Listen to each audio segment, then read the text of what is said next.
গল্প হলেও সত্যির বন্ধুরা, এখন রাত এই 7:30-8টা।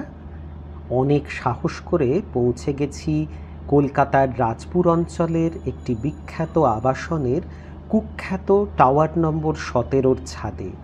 আমার সঙ্গে আরও দুজন রয়েছেন অবশ্যই। এই আবাসনের নামটি আমি ইচ্ছাকৃতভাবেই গুপ্ত রাখলাম। এই ছাদটিতে পরিলক্ষিত হয় নানান রকম প্যারানর্মাল অ্যাক্টিভিটিস। এখানকার বাসিন্দারা যার সাক্ষী। এক পশলা বৃষ্টি হয়ে গেছে, চারিদিকে ঝিমঝিমে অন্ধকার। ছাদ থেকে নামার সময় আমাদের সঙ্গে ঘটেছে একটা ছোট্ট অদ্ভুতুড়ে কাণ্ড।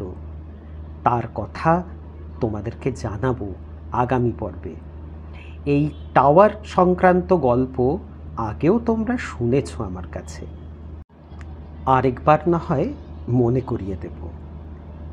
এই ভিডিওটি কেমন লাগলো জানাতে ভুলো না কিন্তু।